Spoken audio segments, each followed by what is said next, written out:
Welcome to summit academy Anveshana prelims test series for KS 2024. ಇವತ್ತಿನ ಈ ವಿಡಿಯೋದಲ್ಲಿ ಸೆಪ್ಟೆಂಬರ್ 2023 ಇಂದ ಕರೆಂಟ್ ಅಫೇರ್ಸ್ ಕ್ವೆಶ್ಚನ್ಸ್ ಅನ್ನ ಹಾಕಿದೀವಿ. Don't forget to like, share and subscribe to our channel for more such videos. Let us start with the questions. First question, 2023 Shastra Ramanujam Prize is awarded to Ru Xingjiang, James Maynard, Mariam Mirzakhani, Alan Baker. So answer option is A, Ru Xingjiang. He is a professor in University of California. Shastra Awards ಕೊಡ್ತಾ ಇರೋದು Shanmuga arts science technology and research academy. ಇವರು Ramanujam price ಅನ್ನ 2005 ಇಂದ ಕೊಟ್ಕೊಂಡ್ ಬಂದಿದ್ದಾರೆ. Next, second question. Pamban Bridge is located in Mumbai, Rameshwaram, Kanyakumari, Kolkata. It is located in Rameshwaram. Option B, Rameshwaram allide. Idu ಒಂದು railway bridge. ಇದು metre gauge train run ಆಗುತ್ತೆ. ಇದರಲ್ಲಿ 1914 ಅಲ್ಲಿ ಇದು ಆಪರೇಷನಲ್ ಆಗಿದ್ದು. ಸೊ 110 ಇಯರ್ಸ್ ಕಂಪ್ಲೀಟ್ ಆಗಿದೆ. So metre gauge train run ಆಗುತ್ತೆ ಇದ್ರ ಮೇಲೆ. It connects from Mandapam to Rameswaram. So Mandapam ಬಂದು ಮೇನ್ಲ್ಯಾಂಡ್ ಇಂಡಿಯಾದಲ್ಲಿದೆ. ಅದೇ ನಿಮ್ಗೆ ರಾಮೇಶ್ವರಂ ಬಂದು ಐಲ್ಯಾಂಡ್, ಪಂಬನ್ ಐಲ್ಯಾಂಡ್ ಮೇಲೆ ಬರುತ್ತೆ. So bridge idu Pamban bridge. Okay, so if you see the map of it, Mandapam ಇಲ್ಲಿ ಈ ಕಡೆ ಇಂಡಿಯಾದು ಮೇನ್ಲ್ಯಾಂಡ್ ಅಲ್ಲಿ ಈ ಕಡೆ ಮಂಡಪಂ ಬರುತ್ತೆ. ಅದೇ ಇಲ್ಲಿ ರಾಮೇಶ್ವರಂ ಐಲ್ಯಾಂಡ್ ಬರುತ್ತೆ. ಮಧ್ಯದಲ್ಲಿ you have a channel, water body ಇದೆ ವಿಚ್ ಸಪರೇಟ್ಸ್ ದೀಸ್ ಟು. ಈ ಐಲ್ಯಾಂಡ್ ಮತ್ತೆ ಮೇನ್ಲ್ಯಾಂಡ್ ನ ಸಪರೇಟ್ ಮಾಡೋದು, ಇದನ್ನ ನಾವು ಪಂಬನ್ ಚಾನಲ್ ಅಂತ ಕರಿತೀವಿ.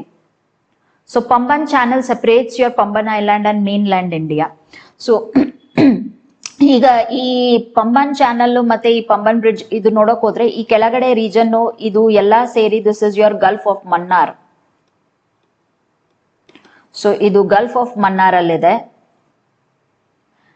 Mannar is a region here in your Sri Lanka. ಅದರ ಮೇಲೆ ಹೆಸರನ್ನ ಕೊಟ್ಟಿದ್ದಾರೆ ಗಲ್ಫ್ ಆಫ್ ಮನ್ನಾರ್ ಅಂತ.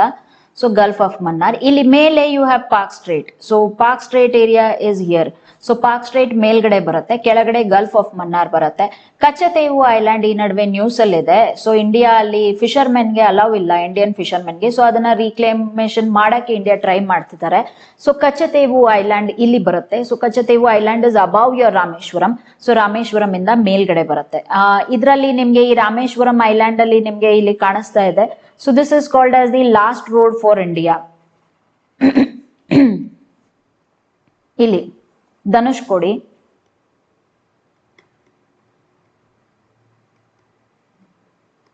ಇದು it is on Pamban island. Last road of India ಅಂತಾನು ಇದನ್ನ ಪಾಪ್ಯುಲರ್ಲಿ ಕರೀತಾರೆ. ಒಂದು ಟೂರಿಸಂ ಡೆಸ್ಟಿನೇಷನ್ ಇದು. Third question. Largest producer of cement in the world is India, China, USA, Germany. China. India is the second largest producer of cement in the world. Third question. Divya Kala Mela is organized for art and craft exhibition. ಇದು ಯಾರಿಗೆ ಅಂತ organise ಮಾಡಿದ್ದಾರೆ, ಯಾರು ಮಾಡಿರೋ ಸಾಮಾನುಗಳನ್ನ ಅಲ್ಲಿ ತಂದು ಮಾರ್ತಾರೆ ಅಂತ ಕೇಳ್ತಾ ಇದ್ದಾರೆ. So widow and underprivileged women are victims of crime. So ಏನಾದ್ರೂ ಒಂದು ಅವರಾಗಿ ಸಂತ್ರಸ್ತರಾಗಿದ್ರೆ ಅಥವಾ ಅವರು ವಿಧವೆಯರಾಗಿದ್ರೆ, ಸೊ ಬಡ ಕುಟುಂಬದವರಿಂದ ಇದ್ರೆ ಅವ್ರಿಗೆ ಅಂತ ಹೇಳ್ತಿದ್ದಾರೆ. Option B specially abled women. So ಅವರು ದಿವ್ಯಾಂಗರಾಗಿರ್ತಾರೆ, ಸೊ ಅವರಿಗೆ. C tribal women. D prisoners. Option B is specially abled women. Next, coming to the fifth question. Consider the statements relating to 8th century Indian philosopher Adi Guru Shankaracharyaru. So first statement bandu he was born in Kaladi, Kerala. Keralaದಲ್ಲಿ ಹುಟ್ಟಿದ್ದು. Next, your philosophy bandu Advaita Vedanta. Third statement he establish Joshimath Uttarakhand. Joshimath ಉತ್ತರಾಖಂಡದಲ್ಲಿ ಇವರೇ ಅದನ್ನ ಸ್ಥಾಪನೆ ಮಾಡಿದ್ದು. Next ಇವ್ರ ಮೂರ್ತಿ Ekatmata ki Murti, statue of oneness is at Omkareshwar Madhya Pradesh ಅಂತ ಹೇಳ್ತಾ ಇದ್ದಾರೆ. Okay, so which among the above are true? ಯಾವ್ದ್ಯಾವ್ದು ಟ್ರೂ ಇದೆ ಅಂತ.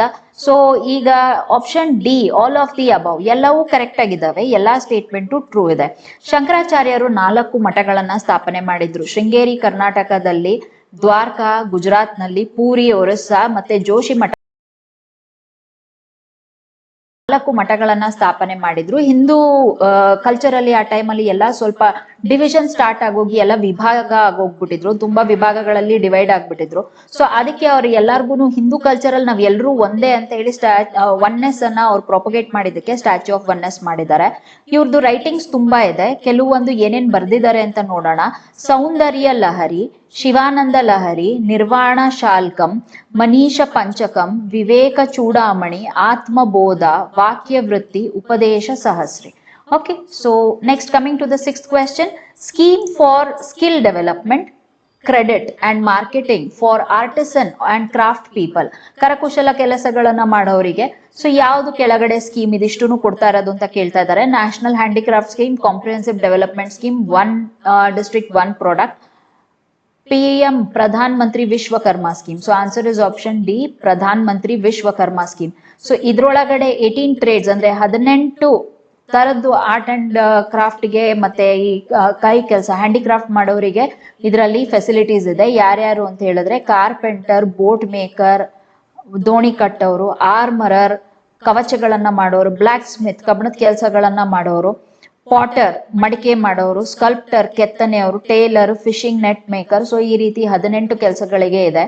ಸೊ ಈ ಸ್ಕೀಮ್ ಅಲ್ಲಿ ಏನೇನ್ ಕೊಡ್ತಾರೆ ಅಂದ್ರೆ ರೆಕಗ್ನಿಷನ್, ಒಂದು ರೆಕಗ್ನೈಸ್ ಮಾಡ್ತಾರೆ ಅವ್ರು ಮಾಡ್ತಾ ಇರೋ ಕೆಲಸನ, ಅದಕ್ಕೆ ಬ್ರ್ಯಾಂಡಿಂಗ್ ಮಾಡ್ತಾರೆ. ನೆಕ್ಸ್ಟ್ ಸ್ಕಿಲ್ ಅಪ್ಗ್ರೇಡೇಷನ್, ಇರೋ ಸ್ಕಿಲ್ ಅನ್ನ ಇನ್ನೂ ಡೆವಲಪ್ ಮಾಡಿ ಇಂಪ್ರೂವ್ ಮಾಡ್ಕೊಳಕ್ ಹೆಲ್ಪ್ ಮಾಡ್ತಾರೆ. Tool kit initiative, tool kit ಗಳನ್ನ ಕೊಡ್ತಾರೆ. ಕ್ರೆಡಿಟ್ ಸಾಲ ಕೊಡ್ತಾರೆ. ಮಾರ್ಕೆಟಿಂಗ್ ಸಪೋರ್ಟ್, ಮಾರ್ಕೆಟ್ ಮಾಡಕ್ಕೆ ಹೆಲ್ಪ್ ಮಾಡ್ತಾರೆ under the scheme. Next seventh question, TrueNAT test can be done to diagnose which among the below diseases. ಯಾವ್ಯಾವ ಕಾಯಿಲೆಗೆ ಅಂತ ಕೇಳ್ತಿದ್ದಾರೆ. ಹೆಪಟೈಟಿಸ್, ಕೋವಿಡ್, ನಿಫಾ, ಟ್ಯೂಬರ್ಕ್ಯುಲೋಸಿಸ್ ಎಲ್ಲದಕ್ಕೂ ಆಗತ್ತೆ. ಇದು 4ಕ್ಕೂ ಆಗತ್ತೆ, 4 ಡಿಸೀಸ್ಗೂ ಆಗತ್ತೆ. So answer is option D. Next eighth question, which among the below statements are true. ಯಾವ್ದು ಸರಿಯಾಗಿದೆ ಅಂತ ಕೇಳ್ತಾ ಇದ್ದಾರೆ regarding 106th amendment of Indian constitution. So 106th Indian constitution ಬಗ್ಗೆ ಕೆಳಗಿನ ಸ್ಟೇಟ್ಮೆಂಟ್ಸ್ ಯಾವ್ದು ಸರಿಯಾಗಿದೆ ಅಂತ ನೋಡೋಣ. ಇಟ್ ಇಸ್ ರೆಫರ್ಡ್ ಆಸ್ ನಾರಿ ಶಕ್ತಿ ವಂದನ ಅಧಿನಿಯಮ. ನೆಕ್ಸ್ಟ್ ಅದಕ್ಕೆ ನಾರಿ ಶಕ್ತಿ ವಂದನ ಅಧಿನಿಯಮ ಅಂತ ಹೇಳಿ ಹೆಸರು ಅಂತ ಹೇಳ್ತಿದ್ದಾರೆ. ನೆಕ್ಸ್ಟ್ ಇದರಲ್ಲಿ they provide reservation to 33% of the seats to women in Lok Sabha and State Legislative Assembly. ಅಂದ್ರೆ MP ಎಲೆಕ್ಷನ್ ಲೋಕಸಭಾಗೆ ಮತ್ತೆ ಸ್ಟೇಟ್ ಲೆಜಿಸ್ಲೇಟಿವ್ ಅಸೆಂಬ್ಲಿ ಅಂದ್ರೆ MLA ಎಲೆಕ್ಷನ್ ಗೆ 33% ಆಫ್ ದ ಸೀಟ್ಸ್ ವಿಮೆನ್ ಗೆ ರಿಸರ್ವೇಶನ್ ಕಾಯ್ದಿರುವಿಕೆ ಇದೆ. Next it needs special majority in both the houses. So ಈ ನಾರಿ ಶಕ್ತಿ ವಂದನ ಅಧಿನಿಯಮನ ಪಾಸ್ ಮಾಡೋದಕ್ಕೆ ಸ್ಪೆಷಲ್ ಮೆಜಾರಿಟಿ ಬೇಕು ಕಾನ್ಸ್ಟಿಟ್ಯೂಷನ್ ಅಲ್ಲಿ ಅಮೆಂಡ್ಮೆಂಟ್ ಮಾಡೋದಕ್ಕೆ ಅಂತ ಹೇಳ್ತಾ ಇದ್ದಾರೆ. Next there is no reservation for women in panchayat. Panchayat ಅಲ್ಲಿ ಯಾವುದೇ ರೀತಿಯಾದ ರಿಸರ್ವೇಶನ್ ವಿಮೆನ್ ಇಲ್ಲ ಅಂತ ಹೇಳ್ತಾ ಇದ್ದಾರೆ. ಸೊ ಇದರಲ್ಲಿ ಯಾವ್ಯಾವ statement true statement, first statement true ಇದೆ, ಸೆಕೆಂಡ್ ಸ್ಟೇಟ್ಮೆಂಟ್ ಟ್ರೂ ಇದೆ, ಎರಡು ಕರೆಕ್ಟ್. ಥರ್ಡ್ ಸ್ಟೇಟ್ಮೆಂಟ್ ಬಂದು it requires simple majority, you don't need special majority.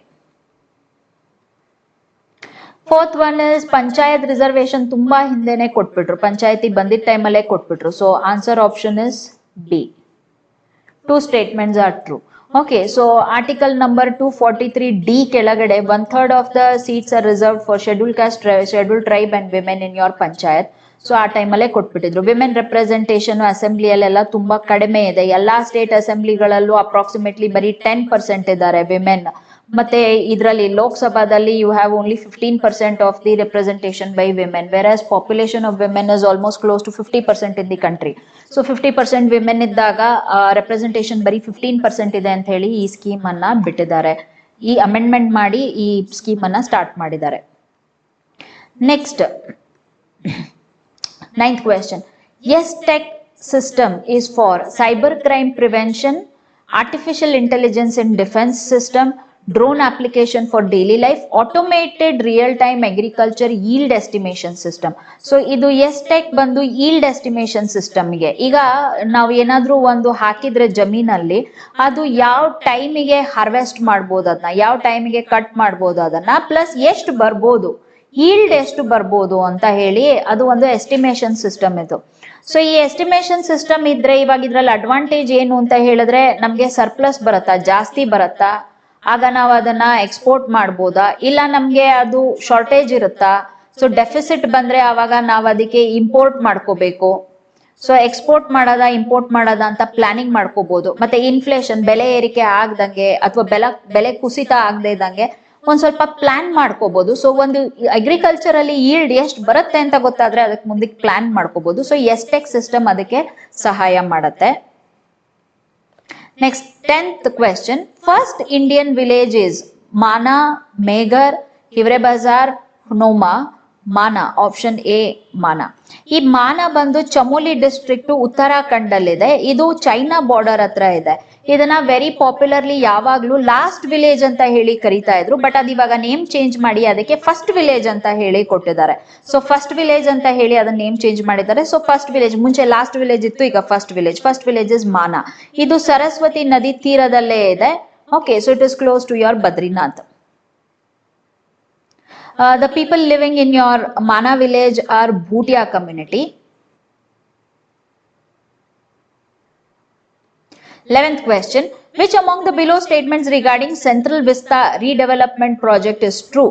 So Central Vista ಗೆ 6 entrance door ಗಳಿದಾವೆ ಅಂತ ಹೇಳ್ತಾ ಇದ್ದಾರೆ. 6 entrance doors and 3 are ceremonial entrances. ಅಂದ್ರೆ ಸ್ಪೆಷಲ್ ಇವೆಂಟ್ಸ್ ಅಲ್ಲಿ, ಸ್ಪೆಷಲ್ ಗೆಸ್ಟ್ ಬಂದಾಗ, ಸ್ಪೆಷಲ್ ಇವೆಂಟ್ ಇದ್ದಾಗ 3 ceremonial doors ಇದಾವೆ ಅದರಲ್ಲಿ ಅಂತ ಹೇಳ್ತಾ ಇದ್ದಾರೆ. So both 1 and 2 are correct. ಎರಡು ಆಪ್ಷನ್ ಕರೆಕ್ಟ್ ಆಗಿದೆ. Both 1 and 2 are correct. So ಇಲ್ಲಿ ನೀವು ನೋಡಬಹುದು. So this is first entrance, this is your second entrance and this is your third entrance. ಈ ರೀತಿ 3 ಎಂಟ್ರೆನ್ಸ್ ಗಳಿದೆ. ಅದ್ರ ಜೊತೆಗೆ you have your 4th, 5th and 6th. So ಇವು ಸ್ಪೆಷಲ್ ಎಂಟ್ರೆನ್ಸಸ್ 3, 1, 2 ಮತ್ತೆ 3 ಸ್ಪೆಷಲ್ ಎಂಟ್ರೆನ್ಸಸ್, ಮತ್ತೆ ಸೆರೆಮೋನಿಯಲ್ ಎಂಟ್ರೆನ್ಸಸ್, ಮತ್ತೆ ಇನ್ನ ಮಿಕ್ಕಿದೆ. ಪ್ರತಿ ಒಂದು ಗೇಟ್ಗೂ ಒಂದೊಂದು ಪ್ರಾಣಿ ಮೇಲೆ ಹೆಸರು ಎಂಟ್ರೆನ್ಸ್ ಕೊಟ್ಟಿದ್ದಾರೆ. ಸೊ ಏನು ಅಂತ ನೋಡೋಣ. ಸೊ 6 ಗೇಟ್ಸ್ಗೆ ಅನಿಮಲ್ ಬೇಸ್ಡ್ ನೇಮ್ಸ್ ಇದೆ. ಒಂದು ಗಜದ್ವಾರ, ಅಶ್ವದ್ವಾರ, ಹಂಸದ್ವಾರ, ಗರುಡ ದ್ವಾರ, ಶಾರ್ದೂಲ ದ್ವಾರ, ಮಕರ ದ್ವಾರ. ಸೊ ಇದಿಷ್ಟು ಇದೆ. ಸೆರಿಮೋನಿಯಲ್ ಎಂಟ್ರೆನ್ಸಸ್ಗೆ ಸ್ಪೆಷಲ್ ನೇಮ್ ಕೂಡ ಕೊಟ್ಟಿದ್ದಾರೆ. ಅದಕ್ಕೆ ಇದ್ರ ಜೊತೆಗೆ ಒಂದು ಜ್ಞಾನ, ಇಂಡಿಯನ್ ನಾಲೆಡ್ಜ್ ಸಿಸ್ಟಮ್, ಶಕ್ತಿ, ಪೇಟ್ರಿಯಾಟಿಸಮ್, ಕರ್ಮ, ಆರ್ಟಿಸ್ಟಿಕ್ ಟ್ರೆಡಿಷನ್ಸ್ ಅಂತ. So there are 3 ceremonial entrances to your Central Vista. 12th question. Theme for International Day of Democracy. International Day of Democracy 15th September 2023. Date ಸ್ವಲ್ಪ ನೋಡ್ಕೊಳ್ಳಿ. ಸೊ ಇದ್ರದ್ದು theme ಯಾವುದು ಅಂತ ಕೇಳ್ತಿದ್ದಾರೆ. Stronger democracies, protecting the press, freedom for democracy, empowering grass root democracy. 4th one, empowering the next generation. So answer option is D, empowering the next generation. 13th question. Yellow journalism ಅಂದ್ರೆ ಏನು ಅಂತ ಕೇಳ್ತಾ ಇದ್ದಾರೆ. Reporting crime, violence, disaster or accidents. So ಅನಾಹುತಗಳನ್ನೇ ಬರೀ report ಮಾಡೋದ. Reporting by emphasised sensationalism over facts. So ಅದರದ್ದು sensationalism create ಮಾಡೋದು, ಇಂಟ್ರೆಸ್ಟ್ ಕ್ರಿಯೇಟ್ ಮಾಡೋದು, ಅದರಲ್ಲಿ ತುಂಬಾ ಆಳವಾಗಿ ಜನರಿಗೆ ಒಂದು ಇಂಟ್ರೆಸ್ಟ್ ಅನ್ನ ಕ್ರಿಯೇಟ್ ಮಾಡಿ ಸೆನ್ಸೇಷನ್ ಕ್ರಿಯೇಟ್ ಮಾಡೋದು. ಸೊ ಆ ತರದ reporting on environment, reporting on injustice and disparity, inequality ಬಗ್ಗೆ, ತಾರತಮ್ಯಗಳ ಬಗ್ಗೆ ಎಲ್ಲ ಹೇಳ್ತಾ ಇದ್ರೆ ಅವಾಗ ಅದು ಆಪ್ಷನ್ ಡಿ ಅಂತ ಕೊಟ್ಟಿದ್ದಾರೆ. So it is option B, sensationalism. So reporting based on sensationalism ಬಂದು it is your yellow journalism. So first option ಬಂದು ರಿಪೋರ್ಟಿಂಗ್ ಕ್ರೈಮ್, ವೈಲೆನ್ಸ್, ಡಿಸಾಸ್ಟರ್ ಎಲ್ಲ ಬಂದ್ರೆ ಅದು ರೆಡ್ ಜರ್ನಲಿಸಮ್ ಅಂತೀವಿ. ಎನ್ವೈರ್ಮೆಂಟ್ ಮೇಲೆ ಬಂದ್ರೆ it is green journalism. Injustice ಎಲ್ಲ ಹೇಳಿದ್ರೆ ಇಟ್ ಇಸ್ ಬ್ಲಾಕ್ ಮೀಡಿಯಾ ಅಂತ ಹೇಳಿ ಕರೀತಾರೆ. So these are different types of journalism you have. Next, cochlear implants are for ear. ಆ ಕಿವಿ ಸ್ವಲ್ಪ ಕರೆಕ್ಟ್ ಆಗಿ ಕೇಳದೆ ಇದ್ದಾಗ ಮಿಷಿನ್ ಹಾಕ್ತಾರೆ. ಸೊ ಆ ಮಿಷಿನ್ ನ ಕಾಕ್ಲಿಯರ್ ಇಂಪ್ಲಾಂಟ್ಸ್ ಅಂತ ಹೇಳಿ ಕರೀತಾರೆ. So answer option is C. 15th, who among the below is known as the cloning pioneer for the sheep Dolly? So first sheep cloning ಮಾಡಿದ್ದು ಡಾಲಿ ಶೀಪ್. ಅದು ಯಾರು ಮಾಡಿದ್ದು ಅಂತ ಕೇಳ್ತಿದ್ದಾರೆ. Ian Wilmut. ಅವರು ಈ ಸೆಪ್ಟೆಂಬರ್ 2023 ಅಲ್ಲಿ ತೀರ್ಕೊಂಡ್ರು, ಅದಕ್ಕೆ ಅದು ನ್ಯೂಸ್ ಅಲ್ಲಿ ಇದೆ. So Ian Wilmut first person to do the clone sheep Dolly. Answer is option A. 16th one, which among the below statements are true regarding Justice Geeta Mittal Committee? So Geeta Mittal committee set up ಆಗಿದೆ. So ಆ committee ಏನಕ್ಕೆ set up ಆಗಿದೆ ಮತ್ತೆ ಅದರಲ್ಲಿ ಕೇಳಿರೋದ್ರಲ್ಲಿ ಕೆಳಗಿಂದ್ರಲ್ಲಿ ಯಾವ statement true ಅಂತ ಕೇಳ್ತಿದ್ದಾರೆ. So first one is it has been set up by supreme court of India. ಯಾರು ಸೆಟಪ್ ಮಾಡಿದ್ದು ಅಂದ್ರೆ ಸುಪ್ರೀಂ ಕೋರ್ಟ್ ಆಫ್ ಇಂಡಿಯಾ ಇದನ್ನ ಸೆಟಪ್ ಮಾಡಿದ್ದು, ಗವರ್ಮೆಂಟ್ ಅಲ್ಲ. ನೆಕ್ಸ್ಟ್ ಇದರಲ್ಲಿ 3 ಜನ ಸದಸ್ಯರಿದ್ದಾರೆ. 3 member committee it is. It has been set up to examine humanitarian aspects of violence in Manipur. So Manipur ಅಲ್ಲಿ ಆಗಿರೋ ವೈಲೆನ್ಸ್, ಎಥನಿಕ್ ವೈಲೆನ್ಸ್ ಅಲ್ಲಿ ಹ್ಯುಮ್ಯಾನಿಟೇರಿಯನ್ ಆಸ್ಪೆಕ್ಟ್, ಮಾನವೀಯ ದೃಷ್ಟಿಯಿಂದ ನೋಡಕ್ಕೆ, ಅದನ್ನ ಎಕ್ಸಾಮಿನ್ ಮಾಡೋದಕ್ಕೆ ಅದನ್ನ ಸೆಟಪ್ ಮಾಡಿದ್ದಾರೆ. So all of the above are true. ಎಲ್ಲವೂ ಕರೆಕ್ಟ್ ಆಗಿದಾವೆ, 3 correct. So supreme court setup ಮಾಡಿದೆ, 3 ಜನ ಸದಸ್ಯರು ಮಣಿಪುರ್ ಇಶ್ಯೂನ ಎಕ್ಸಾಮಿನ್ ಮಾಡಕ್ಕೆ. Next 17th question. Yashobhoomi convention and expo centre was inaugurated on ಯಾವ ಡೇಟ್ ಅಂತ ಕೇಳ್ತಿದ್ದಾರೆ. 5th September 2023, 15th September 2023, 23rd September 2023, 20th September 2023. So the correct option is answer B, 15th September 2023 15 ಸೆಪ್ಟೆಂಬರ್ಗೆ ಅದು open ಆಗಿದ್ದು. ನೆಕ್ಸ್ಟ್ ಇದು India's largest convention and exhibition centre. It is located on your Delhi Gurgaon border. ಡೆಲ್ಲಿಯಲ್ಲಿದೆ, ದ್ವಾರಕಾ ಡೆಲ್ಲಿಯಲ್ಲಿದೆ. So ಇದೇ largest exhibition or your convention centre ಇಂಡಿಯಾದಲ್ಲಿ ಇರೋದು, ತುಂಬಾ ದೊಡ್ಡದಾಗಿದೆ. Next 18th one, Avukana Buddha in Buddhavanam is located in Nagarjuna Sagar. ಇದು ಡೊನೇಟ್ ಮಾಡಿದ್ದು ಯಾವ ಕಂಟ್ರಿ ಅಂತ ಕೇಳ್ತಾ ಇದ್ದಾರೆ. Sri Lanka, Japan, Thailand, Myanmar. So it has been donated by Sri Lanka. Avukana ಬುದ್ಧನ ಶ್ರೀಲಂಕಾದವರು ಇಂಡಿಯಾಗೆ ಡೊನೇಟ್ ಮಾಡಿದ್ದಾರೆ.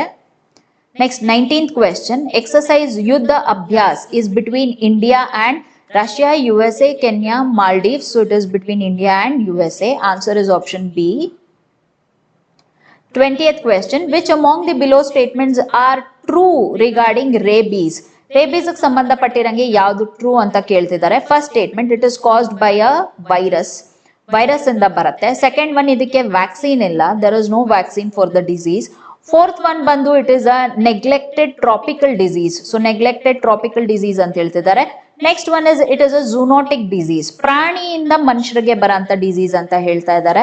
So one statement is true, two statements are true, three statements are true, all of them are true ಅಂತ ಕೇಳಿದ್ದಾರೆ. ಸೊ ಫಸ್ಟ್ ಸ್ಟೇಟ್ಮೆಂಟ್ ಕರೆಕ್ಟ್ ಆಗಿದೆ, ಅದು virus ಇಂದಾನೆ ಬರುತ್ತೆ. ಸೆಕೆಂಡ್ ಸ್ಟೇಟ್ಮೆಂಟ್ ಇಸ್ ಫಾಲ್ಸ್, ಇದಕ್ಕೆ ವ್ಯಾಕ್ಸಿನ್ ಇಲ್ಲ ಅಂತ ಹೇಳ್ತಿದ್ದಾರೆ. ಇದಕ್ಕೆ ಲೂಯಿಸ್ ಪ್ಯಾಸ್ಚರ್ ಅವರು ಕಂಡಿಡ್ದಿದ್ದಾರೆ ವ್ಯಾಕ್ಸಿನ್ ಅನ್ನ. So Louis pastor is Pioneer in your vaccine. ಅವರೇ ಫಸ್ಟ್ ವ್ಯಾಕ್ಸಿನ್ ಗಳನ್ನ ಕಂಡಿಡ್ದಿದ್ದು. ಸೊ ಅವರು ರೇಬೀಸ್,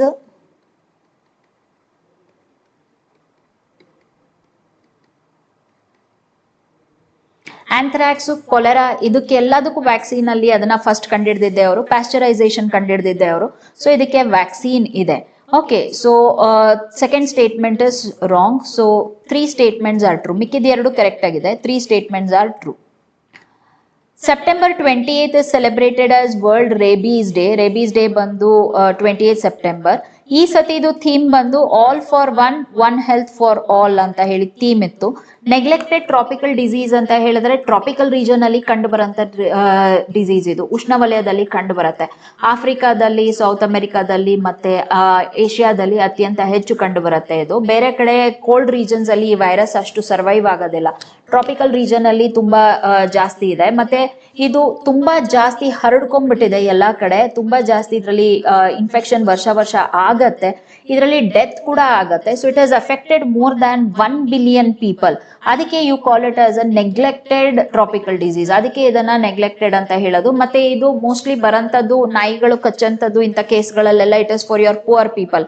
ಅವರು ಈ ಅವೇರ್ನೆಸ್ ಇಲ್ಲದೆ ಇರೋರು ಮತ್ತೆ ಈ ಮಾರ್ಜಿನಲೈಸ್ ಸೆಕ್ಷನ್ ಅವರು, ಅವರಿಗೆ ಇದ್ರದ್ದು ಅವೇರ್ನೆಸ್ ತುಂಬಾ ಕಮ್ಮಿ ಇರುತ್ತೆ. ಇನ್ ಟೈಮ್ ಹೋಗಿ ಅವರು ಇಂಜೆಕ್ಷನ್ಗಳು ಎಲ್ಲಾನು ತಗೊಳ್ಳೋದಿಲ್ಲ. ಸೊ ಅದರಿಂದ ಇದು ನೆಗ್ಲೆಕ್ಟೆಡ್ ಟ್ರಾಪಿಕಲ್ ಡಿಸೀಸ್, ಅದ್ರ ಮೇಲೆ ಯಾರು ಫೋಕಸ್ ಮಾಡ್ತಾ ಇಲ್ಲ. ಅದಕ್ಕೆ ಇದನ್ನ ನೆಗ್ಲೆಕ್ಟೆಡ್ ಅಂತ ಹೇಳ್ತಿದ್ದಾರೆ. ಗ್ಲೋಬಲ್ ಹೆಲ್ತ್ ಅವರು ಯಾರು ಇದನ್ನ ಫೋಕಸ್ ಮಾಡ್ತಾ ಇಲ್ಲ. ಕಂಟ್ರಿಯಲ್ಲೂ ಯಾರು ಇದ್ರ ಬಗ್ಗೆ ಫೋಕಸ್ ಮಾಡಿ ಹೇಳ್ತಿಲ್ಲ. That is why it is called as your neglected tropical disease. 21st question, theme for Shakti 2023 held at Kalpakkam was women in technological advances and social upliftment, women in energy efficiency, women and sustainable use of energy, women and social change. So it is women and technological advances and social upliftment. Answer option is A. So idu Shakti anta helodu ಸ್ತ್ರೀ in HVACR. H is for heating, V is for ventilation, AC ge air conditioning ge AC, refrigerator is for R, and architecture and key in transforming the industry. So women ಇದರಲ್ಲಿ ಹೆಣ್ಮಕ್ಳು ಈಗ sustainable use of ಎನರ್ಜಿಯಲ್ಲಿ ಅಥವಾ energy efficiency, ಕಡಿಮೆ energy ತಗೊಂಡು ಅದು ಜಾಸ್ತಿ ಪ್ರಯೋಜನಗಳನ್ನ ಕೊಡುವಂಥದ್ದು, ಇಂಥ ಟೆಕ್ನಾಲಜಿಗಳನ್ನೆಲ್ಲ ಹೆಣ್ಮಕ್ಳು ಮಾಡಿದಾಗ ಅವರಿಗೆ ಈ ಸ್ತ್ರೀ HVACR ಇದರದು ಆರ್ಗನೈಸೇಷನ್ ಅನ್ನ ಮಾಡಿರೋದೇ ಅದಕ್ಕೋಸ್ಕರ, ಅವ್ರಿಗೆ ಸಮ್ಮಾನ ಮಾಡೋದಕ್ಕೆ. ಸೊ ಇದರಲ್ಲಿ ಶಕ್ತಿ 2023 ಇವೆಂಟ್ ಅನ್ನು ಆರ್ಗನೈಸ್ ಮಾಡ್ತಾರೆ. ಹೆಣ್ಮಕ್ಳು ಈ ರೀತಿ ಎಲ್ಲೆಲ್ಲಿ ಎನರ್ಜಿ ಎಫಿಷಿಯನ್ಸಿ ಪ್ರಾಜೆಕ್ಟ್ ಗಳನ್ನ ಮಾಡಿದ್ದಾರೆ ಅದನ್ನ ತಂದು ಇಲ್ಲಿ ಶೋಕೇಸ್ ಮಾಡ್ತಾರೆ.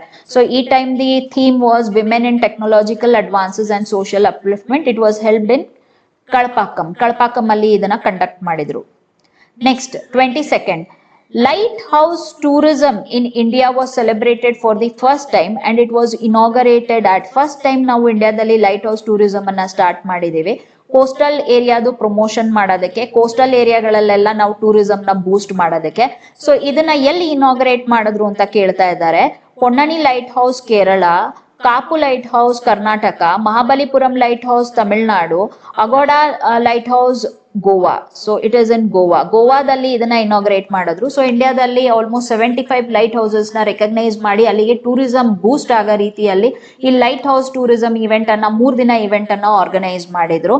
ಸೊ ಅಗೋಡಾ ಲೈಟ್ ಹೌಸ್ ಗೋವಾದಲ್ಲಿ ಅದನ್ನ ಡಾಲ್ಫಿನ್ ಲೈಟ್ ಹೌಸ್ ಅಂತಾನು ಹೇಳಿ ಕರೀತಾರೆ.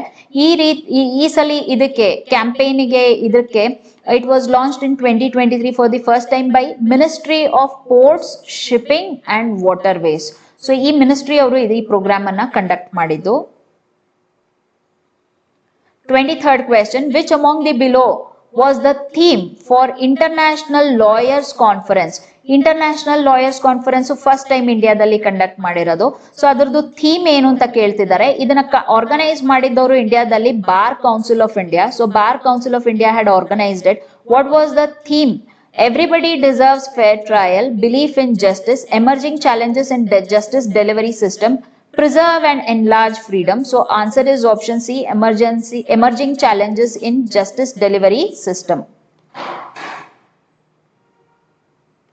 Next, 24th, International Day for Sign Languages is on 27 September, 25th September, 23rd September, 21st September. 23rd September ge you have International Day for Sign Languages.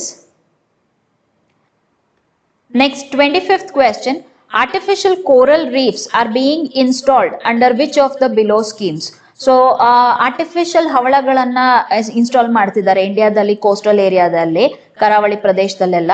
So ಇದರಲ್ಲಿ ಯಾವುದು scheme ಅಲ್ಲಿ ಅದನ್ನ ಮಾಡ್ತಿದ್ದಾರೆ ಅಂತ ಕೇಳ್ತಿದ್ದಾರೆ. So coastal area protection scheme, integrated modern coastal fishing village, National Ocean Biodiversity Preservation Act, National Marine Diversity Act. So answer is option B, Integrated Modern Coastal Fishing Village. ಈಗ artificial coral reef ಗಳನ್ನ ಸ್ಥಾಪನೆ ಮಾಡಿದ್ರೆ ಅದರಲ್ಲಿ ಏನ್ ಹಾಕಿರ್ತಾರೆ ಅಂತ. ಸೊ ಈಗ ಕೋರಲ್ ಬೇಕು ಅಂತ ಹೇಳಿದ್ರೆ ಕೋರಲ್ ಅಲ್ಲಿ ನ್ಯಾಚುರಲಿ ಬಂದಾಗ ಕ್ಯಾಲ್ಸಿಯಂ ಕಾರ್ಬೋನೇಟ್ ಇರುತ್ತೆ, ಒಳಗಡೆ ಕೋರಲ್ದು ಸಿ ಅನಿಮೋನ್ ಆರ್ಗ್ಯಾನಿಸಮ್ ಇರುತ್ತೆ, ಅದು ಕ್ಯಾಲ್ಸಿಯಂ ಕಾರ್ಬೋನೇಟ್ ಹಾಕಿ ಅದನ್ನ ಸುತ್ತ ಕಟ್ಟಿ ಅದ್ರೊಳಗಡೆಗೆ ಆಲ್ಗೆ ಬಂದು ಕೂತ್ಕೊಳ್ಳುತ್ತೆ. ಪೋರ್ಸ್ ಇರುತ್ತೆ. ಸೊ ಪೋರ್ಸ್ ಅಲ್ಲಿ ಆಲ್ಗೆ ಬಂದು ಕೂತ್ಕೊಳ್ಳುತ್ತೆ. ಪೋರ್ಸ್ ಬಂದು ಆಲ್ಗೆ ಬಂದು ಕೂತ್ಕೊಂಡಾಗ ಅದರಲ್ಲಿ ಕಲರ್ ಬರುತ್ತೆ. ಸೊ ಆರ್ಟಿಫಿಷಿಯಲಿ ಅದನ್ನ ಸೆಟಪ್ ಮಾಡಿದ್ರೆ ಅದನ್ನ ಅವಾಗ ಸೆರಮಿಕ್ ಇಂದ ಸೆಟಪ್ ಮಾಡ್ತಾರೆ. ಸೆರಮಿಕ್ ಇಂದ ಸೆಟಪ್ ಮಾಡಿ ಅದೇ ತರ ಟೆಕ್ಸ್ಚರ್ ಬರುತ್ತೆ ಅಂತ ಸೆಟಪ್ ಮಾಡ್ತಾರೆ. ಸೊ ಅದ್ರೊಳಗಡೆಗೆ ಆಲ್ಗೆ ಬಂದು ಕೂತ್ಕೊಳ್ಳುತ್ತೆ. ಆಲ್ಗೆ ಬಂದು ಕೂತ್ಕೊಂಡಾಗ ಬೇರೆ ಪ್ರಾಣಿಗಳು ಬರ್ತವೆ. ಸೊ ನಾವು for your data wise, corals occupy very less area. ಬರೀ continental shelf area of the ocean ಅಲ್ಲಿ ಮಾತ್ರ ಬರ್ತವೆ ಇವು. ಸೊ ಕಾಂಟಿನೆಂಟಲ್ ಶೆಲ್ಫ್ ಏರಿಯಾ ಅಂದ್ರೆ it is the shallow region. So it is within the depth. ಈ ರೀತಿ ocean ಬಂದ್ರೆ ಇಲ್ಲಿ within the depth of 200 meters ಮಾತ್ರ. So within the depth of 200 meters ಮಾತ್ರ ನಿಮ್ಗೆ ಈ ರೀಜನ್ ನಲ್ಲಿ ಕೋರಲ್ಸ್ ಬರುತ್ತೆ. ಯಾಕಂದ್ರೆ ಅದಕ್ಕೆ ಬಿಸಿಲು ಬೇಕು. ಯಾಕಂದ್ರೆ algae has to do photosynthesis. So ಬಿಸಿಲು ಬೇಕು ಅದಕ್ಕೆ. ಸೊ ಬಿಸಿಲು ಬೇಕಾಗಿರೋದ್ರಿಂದ ಅದು 200 meters ಡೀಪ್ ಅಲ್ಲಿ ಇದ್ರೆ ಮಾತ್ರ ಅದು ಕಾಣಿಸುತ್ತೆ. ಸೊ ಅಲ್ಲಿ ಇದು shallow region of the ocean ಅಲ್ಲಿ ಬರುತ್ತೆ. ಸೊ ಇಲ್ಲಿ ಇವಾಗ ಮೀನುಗಳು ತುಂಬಾ ಜಾಸ್ತಿ ಬರ್ತವೆ. ಮೀನುಗಳು ಬಂದು it is one of the important breeding grounds. So area occupy ಮಾಡ್ಕೊಳ್ಳೋದು ತುಂಬಾ ಕಡಿಮೆ. ಆದ್ರೆ ಇದರಲ್ಲಿ ನೀವು ಬಯೋಡೈವರ್ಸಿಟಿ ನೋಡಕ್ ಹೋದ್ರೆ the total biodiversity it has is 25% of the ocean's biodiversity. So ವೈವಿಧ್ಯತೆ 25% ಇದೆ. So biodiversity is one of the highest. It is called as the tropical evergreen forest of the ocean ಅಂತಾನೆ ಕರೀತಾರೆ ಇದನ್ನ. Very very important. ಇದು ಹಾಳಾಗ್ಬಿಟ್ರೆ breeding ground ಹಾಳಾಗ್ಬಿಡುತ್ತೆ. ಮೀನುಗಳಿಗೆ ಮತ್ತೆ ಬೇರೆ ಪ್ರಾಣಿಗಳಿಗೆ ಮರಿ ಹಾಕಕ್ಕಾಗೋದಿಲ್ಲ, ಮೊಟ್ಟೆ ಹಾಕಕ್ಕಾಗೋದಿಲ್ಲ. ಸೊ ಅದು ಇದ್ರದ್ದು ಪ್ರಾಬ್ಲಮ್. ಹಾಗಾಗಿ ಇದ್ರದ್ದು ಕನ್ಸರ್ವೇಶನ್ ಮಾಡಬೇಕು. ಬಟ್ ಇದು ತುಂಬಾ ಡೆಲಿಕೇಟ್. ಇದು ಕ್ಲೈಮೇಟ್ ಚೇಂಜ್ ಅಲ್ಲಿ ತುಂಬಾ ಬೇಗ ಬ್ಲೀಚಿಂಗ್ ಆಗ್ತಾ ಇದೆ. ಸೊ ಅದಕ್ಕೆ ಇವಾಗ ಆರ್ಟಿಫಿಷಿಯಲ್ ಕೋರಲ್ ರೀಫ್ ಗಳನ್ನ ಇಂಡಿಯಾದಲ್ಲೂ ಇಂಟ್ರೊಡ್ಯೂಸ್ ಮಾಡಬೇಕು ಅಂತ ಹೇಳಿ integrated modern coastal fishing village scheme ಕೆಳಗಡೆ ಈ ರೀತಿ ಆರ್ಟಿಫಿಷಿಯಲ್ ಕೋರಲ್ ರೀಫ್ ಗಳನ್ನ ಸ್ಥಾಪನೆ ಮಾಡ್ತಾ ಇದ್ದಾರೆ. ಓಕೆ, ಸೊ ಈ ತರ ಸ್ಥಾಪನೆಗಳನ್ನ ಮಾಡಿದಾಗ ಆ ಫಿಶಿಂಗ್ ಕಮ್ಯುನಿಟಿಗೆ ಇವಾಗ ಹೋಗಿ ಫಿಶಿಂಗ್ ಮಾಡಕ್ಕಾಗತ್ತೆ. ಇಲ್ಲ ಅಂತ ಹೇಳಿದ್ರೆ ಫಿಶ್ ಗಳು ಕಡಿಮೆ ಆಗ್ಬಿಟ್ರೆ ಫಿಶಿಂಗ್ ಮಾಡೋದು ತುಂಬಾ ಕಷ್ಟ ಆಗೋಗುತ್ತೆ. ಅಷ್ಟು ಫಿಶ್ ಇರೋದಿಲ್ಲ. ಆಗ ಫಿಶಿಂಗ್ ಕಮ್ಯುನಿಟಿಗೆ ಅನ್ಎಂಪ್ಲಾಯ್ಮೆಂಟ್ ಆಗತ್ತೆ. ಅನ್ಎಂಪ್ಲಾಯ್ಮೆಂಟ್ ಆದ್ರೆ ಅವಾಗ ಅವರಿಗೆ they will come to your mainland region. So ಅವರು ಕರಾವಳಿ ಪ್ರದೇಶ ಕೋಸ್ಟಲ್ ರೀಜನ್ ಬಿಟ್ಟು ಇಲ್ಲಿಗೆ ಬರ್ತಾರೆ, ಕಾಂಪಿಟೇಷನ್ ಫಾರ್ ರಿಸೋರ್ಸಸ್ ಎಲ್ಲ ಸ್ಟಾರ್ಟ್ ಆಗುತ್ತೆ. ಸೊ ಅವರಿಗೆ ಎಂಪ್ಲಾಯ್ಮೆಂಟ್ ಗೆ ಸಹಾಯ ಆಗಂಗೆ ಫಿಶ್ ಪಾಪ್ಯುಲೇಷನ್ ಬೆಳೀಲಿ ಅಂತ ಹೇಳಿ ಈ ಸ್ಕೀಮ್ ಅನ್ನ ಲಾಂಚ್ ಮಾಡಿದ್ದಾರೆ. Okay, so these were the 25 questions for your part 1 September video. So there are another 25 questions in part 2 September video. So just like, share and subscribe our channel to follow all the videos and see the September part 2 for the continuation. Thank you and all the best for the preparation.